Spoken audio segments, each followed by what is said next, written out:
nous avons besoin de dizaines de milliers d'ingénieurs. Nous avons besoin d'ingénieurs dans l'industrie, nous avons besoin d'ingénieurs dans les technologies de l'information, nous avons besoin d'ingénieurs comme développement de génie logiciel ou des télécoms, mais nous avons besoin aussi de gens qui ont reçu cette formation d'ingénieurs et qui pourront demain s'adapter à des sujets qui ne sont pas pointus, mais des sujets qui sont transverses. Le domaine des télécommunications et des nouvelles technologies est très porteur d'opportunités de carrière dans notre pays comme à l'international.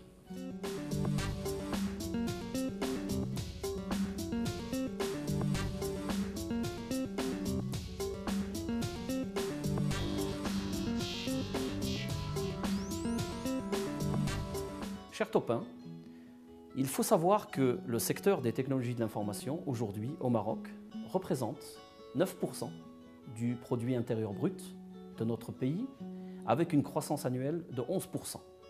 Cette croissance à deux chiffres dénote d'un dynamisme de ce secteur, d'un grand dynamisme et d'un grand développement de ce secteur, évidemment générateur de nombreuses opportunités d'emploi.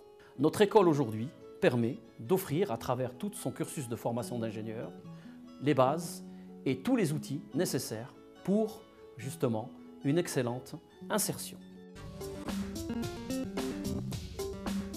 Je suis le chef de la division gestion du spectre des fréquences à l'Agence nationale de réglementation des télécommunications. Donc, je suis chargé de l'assignation des fréquences au niveau national à tous les utilisateurs nationaux. En ce qui concerne ma formation au sein de l'INPT, je peux vous dire que c'était une formation très diversifiée et très complète qui m'a permis d'intégrer le monde professionnel sans grande difficulté.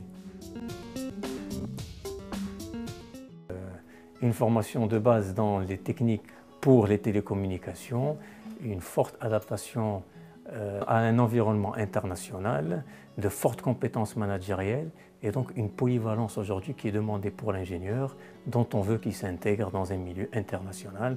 Donc on aimerait qu'il se fonde en réalité dans n'importe quelle équipe et s'intégrer à n'importe quelle équipe de travail. Donc, afin de répondre au mieux aux prérequis des télécommunications, au niveau des 3 premiers semestres, nous avons donc un tronc commun, c'est-à-dire que tous les étudiants, tous les élèves ingénieurs vont suivre la même formation et qui est principalement axée sur les techniques de base, sur les matières de base pour les télécommunications.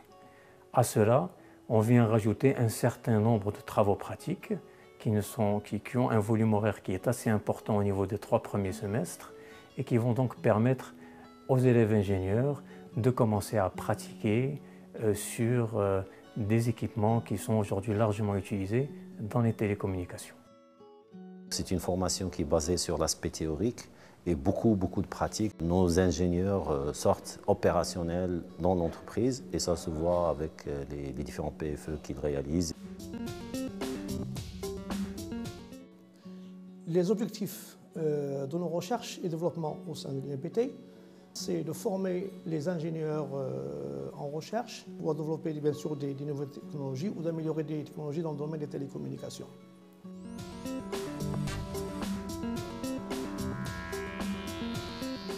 Par ailleurs, la confiance que nous témoignent aujourd'hui les entreprises nationales ou internationales et les partenariats que l'INPT a tissés au fil des années permettent à l'école aujourd'hui de se faire une place de choix dans l'environnement national des écoles d'ingénieurs, permettent aussi à l'établissement de bénéficier de projets de fin d'études de choix et permet bien entendu de préparer l'insertion de ses futurs lauréats.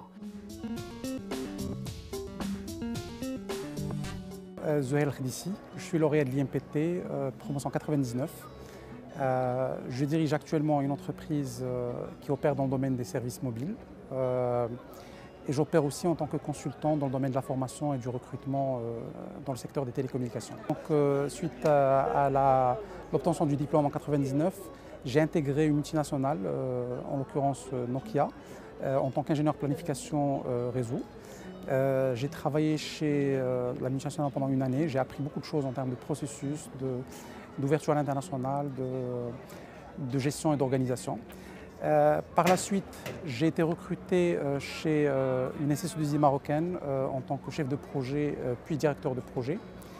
Après cette expérience, j'ai essayé de participer donc, à la création d'une entreprise que je dirige actuellement. La mise en situation professionnelle est une composante importante dans la formation d'ingénieur. Cette découverte du monde du travail permet à nos étudiants de se confronter aux réalités économiques, scientifiques et aussi économiques et sociales.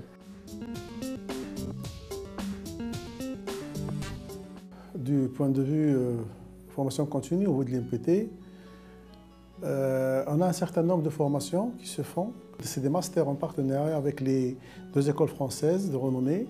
Ces types de formations sont adressés à toutes les personnes qui travaillent dans l'entreprise et puis donc également aussi à nos lauréats. Ils reviennent pour essayer d'améliorer en quelque sorte leurs connaissances.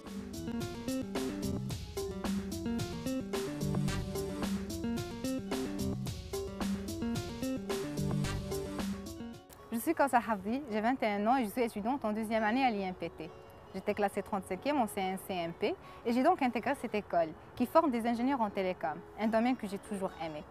En venant ici, j'ai découvert que la réalité dépassait le rêve et qu'il ne s'agissait pas tout simplement d'une formation d'excellence, mais aussi d'un coaching permanent qui vise à améliorer nos personnalités.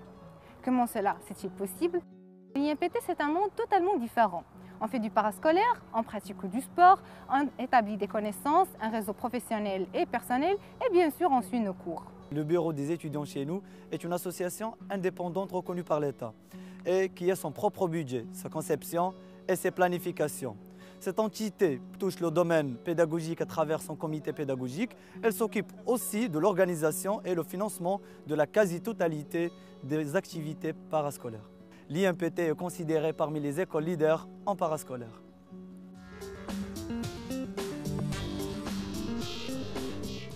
« 1961, date de création de notre établissement. Ça nous ramène aujourd'hui à 50 ans.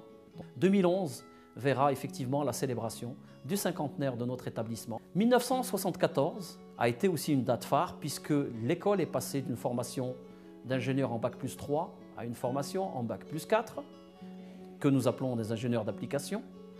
Et puis bien sûr, cette formation a évolué pour en 1991 vers la formation actuelle d'ingénieur en Bac+5 évidemment, après 2 années de classe préparatoire ou bien 2 années passées à l'université. 2005, où l'IMPT s'est inscrite dans l'initiative 10 000 ingénieurs, donc, qui a permis en 2009 de pouvoir avoir le doublement des effectifs, à savoir de passer des promotions d'une centaine d'ingénieurs vers aujourd'hui des promotions actuelles de 200 ingénieurs. Rejoignez-nous, rejoignez l'INPT, la grande école de référence dans le domaine de formation d'ingénieurs en matière de technologie de l'information. Rejoignez-nous pour une carrière réussie.